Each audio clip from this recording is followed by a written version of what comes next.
Muy buenas a todos, guapísimos. Bienvenidos a una última entrega de su programa favorito, Conexiones Mentales. Un programa cuyo objetivo siempre será educar, dignificar la salud mental y dar a conocer las diferentes facetas de los trastornos. Así es, se nos acabó el presupuesto.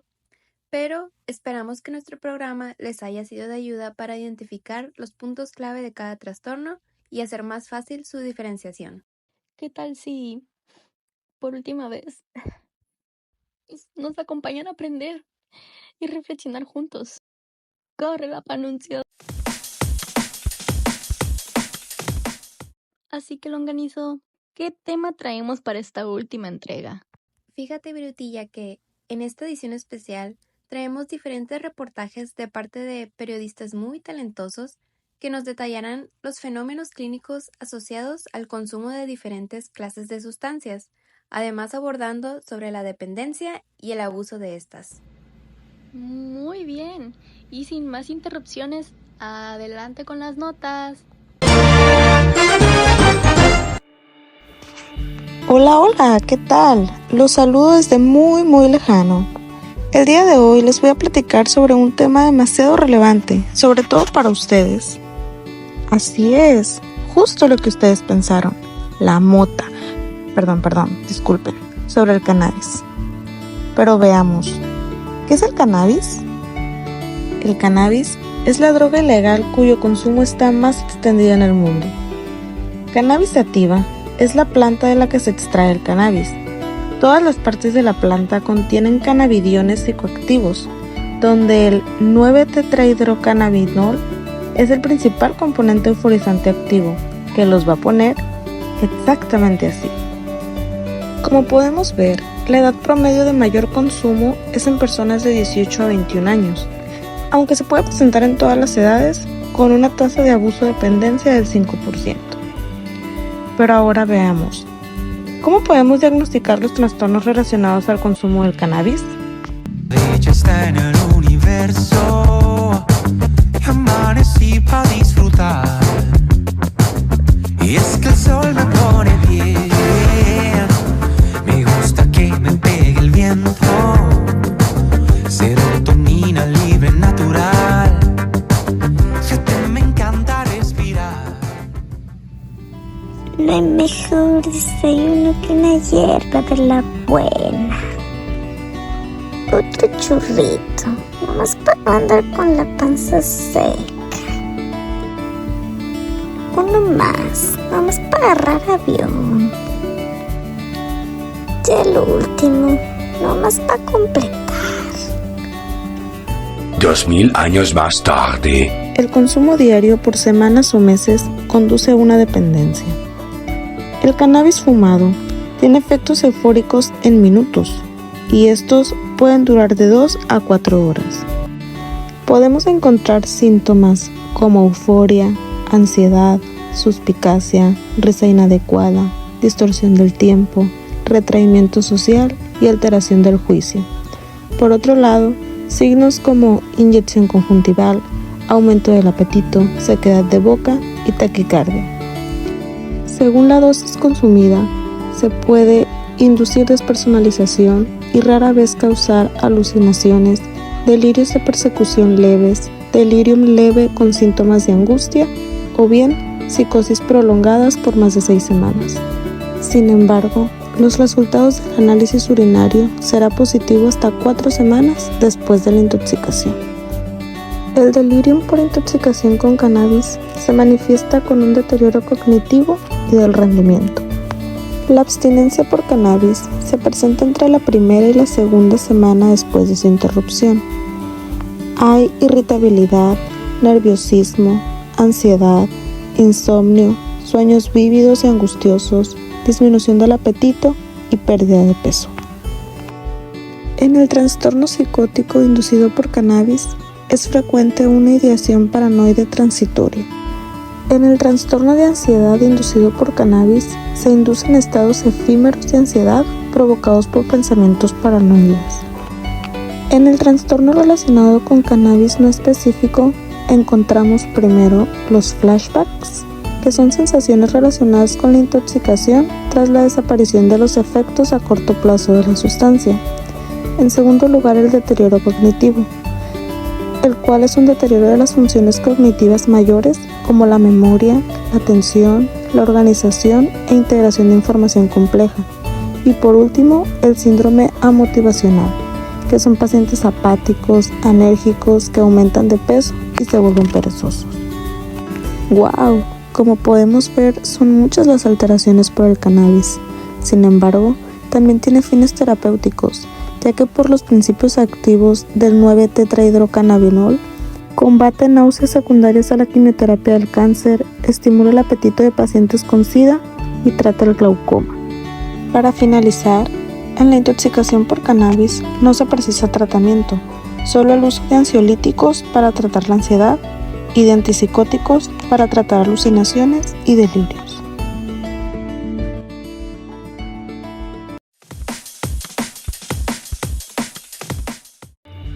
Los psicodélicos, utilizados con responsabilidad y con la debida precaución, pueden ser para la psiquiatría lo que el microscopio es para la biología o lo que el telescopio es para la astronomía. Con esta frase del Dr. Stanislav Grof, los saludo, amigos. Los alucinógenos son sustancias naturales y sintéticas, también llamadas psicodélicos o psicomiméticos, que inducen alucinaciones, pérdida de contacto con la realidad y una experiencia de expansión o potenciación de la conciencia. Dentro de los alucinógenos naturales podemos encontrar la psilocibina, la mescalina, la armina, armalina, ibogaína y la dimetiltriptamina. Mientras que en los alucinógenos sintéticos podemos encontrar el 3,4-metilene-dioximetanfetamina o bien MDMA o también llamado éxtasis. También podemos encontrar la metildietanolamina o MDEA y por último la trimetoxianfetamina o también TMA. Es más común en hombres jóvenes de 15 a 35 años principalmente. Bien, ahora veamos cuáles son los diagnósticos que podemos hacer por el consumo de alucinógenos. Sobre un estado de alerta de total vigilia y alerta, aparecen cambios del comportamiento por inadaptación, como ansiedad, depresión e ideación paranoide. Además, cambios de percepción, midriasis, taquicardia o palpitaciones, diaforesis, temblor y falta de coordinación. Se dan reacciones de angustia llamados malos viajes, donde el paciente está convencido que sus alteraciones perceptivas son reales. En estos casos, el tratamiento es tranquilizar al paciente y mantenerlo en contacto con personas de apoyo. El diazepam vía oral interrumpe la intoxicación. Sin embargo, es preferible el aterrizaje espontáneo del paciente, que puede durar horas. Los antipsicóticos como el haloperidol se usan para tratar la psicosis y la agitación, y en algunas ocasiones puede ser necesaria la inmovilización del paciente. El trastorno perceptivo persistente por alucinógenos es una experiencia repetida y desagradable de una alteración perceptiva tras cesar el consumo de alucinógenos, también llamado flashbacks. Su diagnóstico está dado por recurrencias espontáneas y transitorias de la experiencia inducida por la sustancia, distorsión visual y alucinaciones geométricas, alucinaciones auditivas, destellos de color, estela de imágenes de los objetos en movimiento, macropsia y micropsia, expansión del tiempo y reexperimentación de emociones intensas. Cabe señalar que los episodios duran de unos cuantos segundos a minutos. El delirium, debido a intoxicación por alucinógenos, está dado cuando estos se combinan con otras sustancias, y estas interacciones pueden producir un delirium clínico. En el trastorno del estado de ánimo inducido por alucinógenos, los pacientes experimentan síntomas maníacos con delirios de grandeza, sentimientos depresivos e ideas. El trastorno de ansiedad inducido por alucinógenos a menudo es un trastorno de pánico con agorafobia. Algunas características de ciertos alucinógenos son las siguientes. En la dietilamida del ácido lisérgico se puede encontrar midriasis, hiperreflexia y aumento del tono muscular, falta de coordinación motora leve y ataxia. Las fentilaminas fueron los primeros alucinógenos aislados del cactus peyote. La mescalina es el alcaloide activo alucinógeno de los botones. Los análogos de psilocibinea son eficaces en la reducción de ansiedad patológica relacionada con la muerte. La fenciclidina, hay sensaciones de velocidad, euforia, calor corporal, hormigueo, suspensión, despersonalización, aislamiento y distanciamiento. Y por último, la ketamina es un anestésico disociativo que se ha convertido en una droga de abuso. Produce alucinaciones y un estado disociado donde el paciente muestra una alteración del sentido de su cuerpo y realidad, y además escasa preocupación por el entorno. Oye, abre tus ojos. Mira hacia arriba. Di no a las drogas. Si tienes un ser querido que últimamente ha cambiado su comportamiento presentando síntomas como ligera euforia, beligerancia, agresión, alteración del juicio, impulsividad, ataxia, confusión, desorientación, habla arrastrada, mareos, hiporreflexia y nistagmo, y además se expone a sustancias inhalantes y volátiles como gasolina, queroseno, cementos de plástico y caucho, pegamentos para aviones, pinturas, lacas, esmaltes, aerosoles, grietas, esmaltes y soluciones limpiadoras, llama al 01800-932-2000, la línea de la droga. Este programa es único, ajeno a cualquier partido político. Queda prohibido el uso para fines distintos a los establecidos en el programa. Con su irresistible aroma y sabor, hace una gran diferencia. Nescafé, un momento, una gran diferencia. Hablando de café, les traemos el siguiente reportaje. ¿Sabías que la cafeína es la sustancia psicoactiva más consumida en el mundo? Se encuentra en más de 60 especies de plantas. Es un alcaloide de la familia metilxantina, a que también pertenece la teobromina presente en el chocolate y la teofilina usada a menudo en el tratamiento de asma. La cafeína se encuentra en bebidas, alimentos y fármacos de venta libre. El cacao, el chocolate y los refrescos contienen cantidades significativas de cafeína, suficiente para causar algunos síntomas de intoxicación en niños. Una taza de café suele contener de 100 a 150 miligramos de cafeína. Un adulto en México consume en promedio de 200 a 300 miligramos de cafeína al día, lo que equivale de 2 a 3 tazas de café. Su consumo continuo puede estar influido por diferentes factores, como los efectos farmacológicos y de refuerzo de cafeína, predisposiciones genéticas a su consumo o atributos personales del consumidor. Los fumadores consumen más cafeína que los no fumadores, ya que estudios indican que el consumo regular de cafeína puede potenciar los efectos de refuerzo de la nicotina. Y a su vez también se ven asociados la dependencia del alcohol y la dependencia de cafeína. Los síntomas más frecuentes asociados con la intoxicación por cafeína consisten en ansiedad, agitación psicomotora, inquietud, irritabilidad, parestesias en los dedos de las manos y los pies, insomnio, trastornos digestivos, rubefacción, náuseas, diuresis, etc. La adenosina se encarga de varios procesos bioquímicos, como la transferencia de energía en forma de adenosín trifosfato, indispensable para obtenerla, y de adenosín difosfato para fosforilar el ATP. Cuando hay muchas moléculas de adenosina que perdieron el fosfato, el cerebro va a asumir que se ha gastado el nivel de energía, provocando el sueño. La cafeína se une a los receptores de adenosina e impide que se capte realmente la adenosina. De esta forma, le miente al cerebro sobre el nivel de cansancio.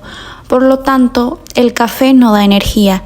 La energía extra es debido a la adrenalina y el estrés que aumentan al tomar café. Y todo esto debido a que la cafeína bloquea los receptores de adenosina A1 y A2, llevando a cabo el antagonismo de receptores de adenosina. Los criterios diagnósticos de la intoxicación por cafeína del DSM-5 incluyen el consumo reciente de cafeína, habitualmente superior a 250 miligramos. Se estima que la incidencia anual de la intoxicación por cafeína es del 10%. El diagnóstico diferencial de los trastornos relacionados con la cafeína incluye trastorno de ansiedad generalizada, trastorno de pánico con o sin agorafobia, trastorno bipolar 2, TDAH, trastornos de sueño, así como abuso de fármacos de venta libre que contengan cafeína, esteroides anabolizantes o otros estimulantes como las anfetaminas y la cocaína. El primer paso en el tratamiento va a ser reducir o eliminar el consumo de cafeína. Consiste en que el paciente determine cuánto consume diariamente. El paciente deberá identificar todas las fuentes de cafeína en la dieta receta, incluidas bebidas, fármacos, y registrar la cantidad consumida para empezar con el programa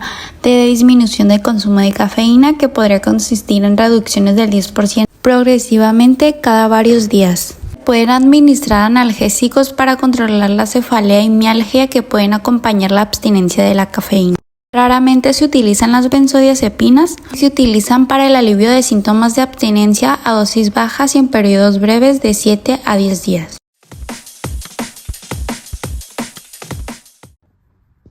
Los opiáceos se llevan utilizando miles de años con fines analgésicos y otros objetivos médicos, pero también presentan un largo historial de abuso debido a sus efectos psicoactivos. Es por ello que les traemos el siguiente reportaje. Morfino, originario de Tijuana, y empezó el consumo de heroína desde los 17 años. Dice que comenzó en el mundo de las drogas al consumir marihuana por primera vez a sus 15 años, incentivado por su círculo de amigos.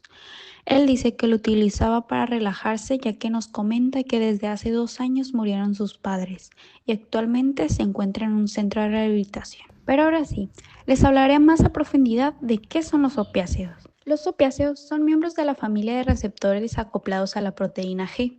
El término opiáceo se utiliza para referirse a los compuestos procedentes del opio, mientras que un opioide es una sustancia endógena o exógena que tiene un efecto análogo al de la morfina, pero frecuentemente se emplean como sinónimos. La zona más afectada corresponde a la franja fronteriza del norte del país, en donde el flujo de heroína no se detiene nunca, y el consumo ocurre principalmente entre las poblaciones marginalizadas de esa zona geográfica. Los opiáceos pueden consumirse por vía oral, intranasal, intravenosa o subcutánea. Son adictivos subjetivamente por la rápida euforia o el llamado subidón que experimentan los consumidores. Y a continuación, presentaremos la entrevista que realizamos a Morfino. Hola Morfino, ¿nos puedes contar más de tu experiencia? ¿Qué sentías al drogarte? Me sentía bien, hacía que me olvidara de mis problemas y me sentía más relajado, como en las nubes. ¿Y actualmente cómo te sientes? Ya un poco mejor, pero en estos días que he estado limpio, me he sentido agitado, con mucha ansiedad, muchos calambres en el abdomen y todos los músculos, siento la piel chinita. A veces tengo mucho frío y otros mucho calor. Siento el corazón bien acelerado. Gracias por contarnos tu experiencia. Los opiáceos son altamente liposolubles y por eso su distribución es por el sistema nervioso central. Sus efectos mediante la estimulación del sistema de receptores opioides, integrado por los receptores Mu, delta y kappa, que a su vez los receptores Mu se subdividen en Mu1, que estos son responsables de la analgesia supraespinal y la euforia, mientras los Mu2 de la depresión respiratoria y de los efectos gastrointestinales, y sobre todo de la dependencia física. Los receptores delta se localizan en la corteza frontal, sistema límbico y tubérculo olfatorio. Su estimulación va a producir analgesia espinal, supraespinal y sedación. Los receptores kappa, estos se encuentran localizados en la médula espinal, producen analgesia espinal, sedación, disforia y otros efectos psicomiméticos. En el tratamiento de la sobredosis, la primera medida va a ser garantizar la permeabilidad de la vía respiratoria con ventilación mecánica, hasta que se pueda administrar naloxona, un antagonista específico de los opiáceos que se administra por vía intravenosa a ritmo lento. El tratamiento para la abstinencia se suele administrar metadona, que este es un narcótico sintético sustituto de la heroína. Se administra para reemplazar la sustancia de abuso habitual y suprimir los síntomas de abstinencia, al igual que la buprenorfina, que es un agonista opiácido. Esta parece rehusar el consumo de la heroína. El levometadil es un agonista opiácido que suprime la abstinencia de los opiáceos, pero ya casi no se emplea por la prolongación que tiene del intervalo QT. Igual, para un tratamiento adecuado es necesario acompañar este proceso de psicoterapia y de comunidades terapéuticas en las que se pueda respaldar como grupos de apoyo o internamiento.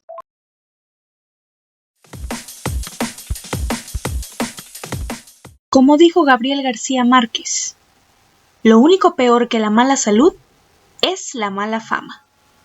Y el día de hoy les hablaré de 2 famosos que, desafortunadamente, tuvieron tanto mala salud como mala fama. Anfetaminas y cocaína. Todos hemos escuchado hablar del famoso Mickey Mouse, un ratoncito carismático que ha encantado a varias generaciones con sus programas de entretenimiento familiar desde 1928. El universo de Disney no existiera de no ser por él, y ese peso sobre sus hombros le ha cobrado factura. Como muchos famosos de la pantalla grande y el espectáculo, el ratón se la vivía entre fiesta y fiesta, y fue en estos reventones de medianoche donde encontró su perdición, la cocaína.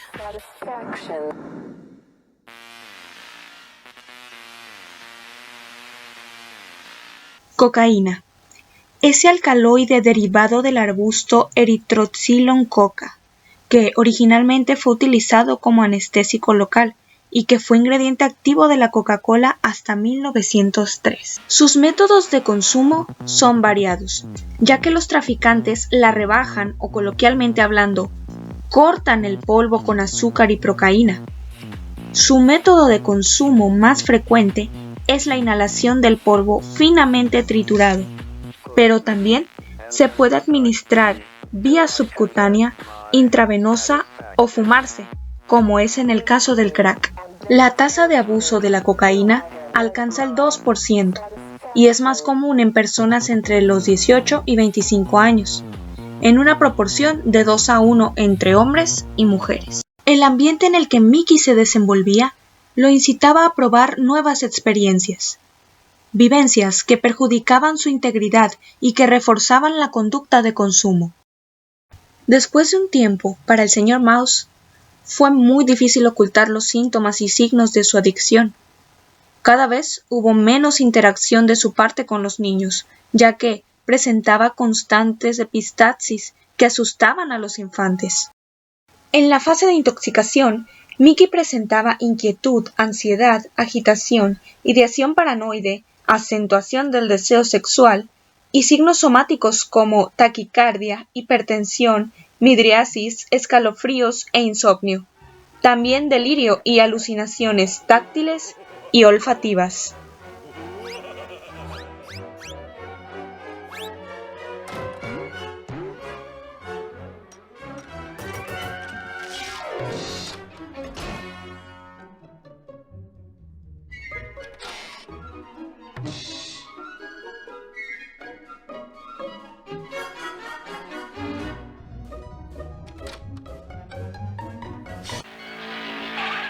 Y durante la abstinencia, su característica principal era el ansia por obtener la coca, con otros síntomas como fatiga, letargia, culpa, ansiedad, desesperanza y depresión con ideación suicida.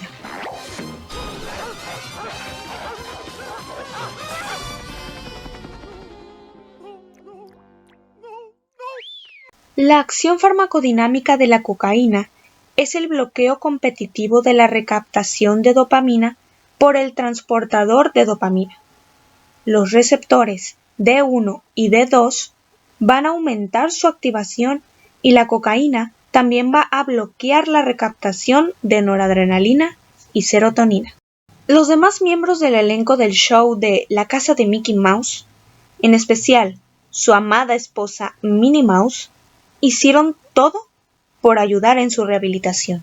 Su tratamiento era principalmente sintomático y se combatía con medidas restrictivas, benzodiazepinas y como último recurso se utilizaron antipsicóticos de gran potencia en dosis bajas, así como betabloqueadores para sus síntomas somáticos, es decir, para su taquicardia y la hipertensión. Pero a pesar de todos los esfuerzos que se hicieron, el ratoncito más querido por el público falleció por muerte súbita, a causa de complicaciones cardíacas. El personaje famoso del que les hablaré a continuación es toda una estrella. Patricia Estrella es realmente una estrella de mar, que es reconocida mundialmente por su aparición en el reality show de Bob Esponja, donde el mejor amigo de Pantalones Cuadrados se muestra agradable y poco inteligente. A lo largo de las 15 temporadas que se han grabado de este reality, los espectadores, a simple vista, hemos observado cómo el programa se vuelve cada vez más extraño, ya que, a través de los años, los comportamientos de los personajes principales se muestran más erráticos. Para Patricio, que creció en un hogar lleno de carencias y maltrato, poder independizarse era algo muy importante, y cuando por fin pudo hacerlo, se mudó a la ciudad submarina de Fondo de Bikini, debajo de una linda roca, teniendo como vecinos a Calamardo, Tentáculos y a su estimado amigo Bob Esponja. Patricio era conocido como el amigo idiota del protagonista del show, ya que era algo distraído y algunos factores como ser obeso, las extensas horas de trabajo en el set y ser diagnosticado con déficit de atención lo adentraron al mundo de las anfetaminas. La anfetamina es una droga ilegal ampliamente utilizada que actúa mediante la liberación de catecolaminas, principalmente dopamina, de las terminales presinápticas en el circuito de la recompensa de las neuronas dopaminérgicas proyectadas desde el área tegmental ventral hacia la corteza cerebral y áreas límbicas. Existen diferentes tipos de anfetaminas, siendo las principales y las de diseño las más utilizadas. Lo que Patricio consumía era metanfetamina, que ocupa el segundo lugar en la lista de sustancias más consumidas, solo por detrás de la marihuana. Al comenzar a consumir esta droga, en su intoxicación, tenía mucho júbilo y euforia, y una notable mejoría en las tareas mentales y físicas, que ese era el motivo principal por el que las consumía. Le gustaba ser más inteligente, así como Bob y Arenita, como lo podemos observar en el capítulo Patricio Inteligente, donde después del consumo de metanfetaminas, su comportamiento cambia drásticamente. Esta risa altamente ilógica. ¿Qué quieres hacer, Patricia? Salgamos a admirar la belleza y la fragilidad de nuestro ecosistema. Tonto. Bueno, Patricio, ¿qué crees de este problema? Simplemente cambias el término literal a un coeficiente. El más simple de los mamíferos podría resolverlo con pensar un poco. ¿Qué quieres decir con eso, Patricio? Estoy sugiriéndote tu falta de capacidad para resolver ecuaciones, Arenita. ¿Estás sugiriendo que soy tonta? Yo lo diría de una forma más elegante, como discapacitada. Creo que mejor. Y durante su abstinencia estaba ansioso, aletargado, presentaba cefalea, su hambre era insaciable y también tenía ideación suicida. La señora Estrella negaba rotundamente su adicción, pero un análisis toxicológico en su orina fue suficiente para confirmarlo. Tras la aparición de delirium causado por el consumo prolongado de estos fármacos, Patricio fue hospitalizado y sus médicos utilizaron múltiples métodos terapéuticos como psicoterapia individual, familiar y de grupo y tratamiento específico para sus trastornos psicóticos y de ansiedad a corto plazo. Ya llevo algún tiempo y me han ayudado mucho. Yo sé que las anfetaminas tienen un potente efecto de refuerzo que me induce grande ansia de consumo y que esto dificulta mi abstinencia. Pero Tritón me ha dado otra oportunidad y esta vez la aprovecharé. Existen una infinidad de sustancias legales e ilegales que el ser humano utiliza en la actualidad. El consumo de estas sustancias mueve, o mejor dicho, detiene al mundo. Y en esta ocasión les presentamos el testimonio de una persona que, como tú y como yo, buscaba encajar en esta sociedad. De deportista adicto, esteroides anabólicos. Maximiliano Estrada era un niño que creció rodeado de deportistas y que su sueño desde muy temprana edad fue ganar para su país una medalla de oro. Practicó fútbol, béisbol, baloncesto, natación, pero lo que llenó ese vacío en su vida fue la halterofilia. Y desde sus cortos 14 años se introdujo en el mundo del levantamiento de pesas. Todo comenzó como un pasatiempo, pero poco a poco, el joven lo volvió su vida. Al terminar la preparatoria, se dedicó de lleno a esta actividad, ganando así competencias nacionales e internacionales. Su creciente éxito hizo que también se adentrara en el mundo del fisicoculturismo, y fue ahí cuando todo se vino en declive. El ahora conocido como Matt Steele, a sus 22 años de edad, fue presentado al mundo de los esteroides por su propio representante. Los esteroides son fármacos que incluyen a la testosterona y a 50 análogos sintéticos de esta, que sí, tienen una indicación médica aprobada, como lo podría ser el tratamiento para hipogonadismo masculino, emanciación por VIH y otras enfermedades raras, como angioedema hereditario o anemia de Fanconi. Pero Matt Steele únicamente los usaba con el propósito de mejorar su rendimiento, aspecto físico y aumentar cada vez más su masa muscular. Los esteroides se pueden administrar por vía oral o intramuscular, y estos compuestos son solamente algunos ejemplos de los más comunes.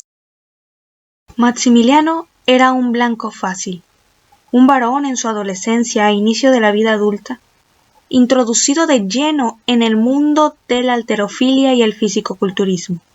Al inicio, todo era perfecto para él, ya que podía entrenarse intensamente y durante mucho tiempo, con menos fatiga y reduciendo el tiempo de recuperación entre los ejercicios, fenómeno que conocemos como refuerzo de consumo. Antes de cada competencia usaba varias drogas ergogénicas para ganar músculo y perder grasa y agua, drogas que contienen hormonas tiroideas y estimulantes, principalmente androstenediona, que es un andrógeno suprarrenal que se vende como suplemento alimenticio sin receta médica. Parecía que Steele tenía todo lo que siempre había deseado: victorias, fortuna y fama, ya que apareció en varias películas. Pero lo que nadie veía era que tenía que lidiar con todos los signos y síntomas que los esteroides le ocasionaban. Cuando recién los consumía, le producían euforia e hiperactividad, que después le daba paso a la ansiedad, depresión, síntomas maníacos y la conocida como rabia esteroidea. Arrebatos de ira y violencia durante sus apariciones en público fueron las que ocasionaron que lo expulsaran de varias competiciones, e inclusive se dijo que su novia Barbie lo había dejado por violencia doméstica. Para Max, su apariencia física lo significaba todo, y en la abstinencia se presentaba depresivo, ansioso, y no podía verse en el espejo porque comenzó a presentar acné, calvicie, ginecomastia, atrofia testicular y color amarillento en su piel. Hace 3 años, Maximiliano Estrada tocó fondo, y su familia, que a pesar de los comportamientos que éste mantenía, lo amaba incondicionalmente, decidió ayudarlo a internarlo en un centro de rehabilitación donde le pudieran brindar la mejor de las atenciones. Su tratamiento constaba de una alianza terapéutica entre médicos de la mente y del cuerpo, que ante la depresión mayor con ideas suicidas que presentó Estrada, acudieron a los antidepresivos, dándole preferencia a los inhibidores selectivos de la recaptación de serotonina, por su favorable perfil de efectos adversos, y también el uso de AINES para el dolor musculoesquelético y cefalea que presentaba durante la abstinencia. Y por supuesto, no menos importante, el apoyo incondicional de sus seres queridos. Actualmente, después de mi rehabilitación y de ser consciente del daño que le hice a mi cuerpo, a mi vida y mi familia, puedo decir que tengo esperanza y día con día lucho para salir adelante y en un futuro, espero no muy lejano, poder verme de nuevo en el espejo. Wow, me he quedado sin palabras. Fueron unos reportajes muy completos e informativos. Sin duda, cerramos con broche de oro. Ay, mi querido amigo, tantas cosas que pasaron en estos episodios. Efectivamente, compañero. Muchas gracias por habernos acompañado. Es una lástima, pero nos despedimos para siempre. Adiós. Les agradecemos su atención. No se olviden de nosotros.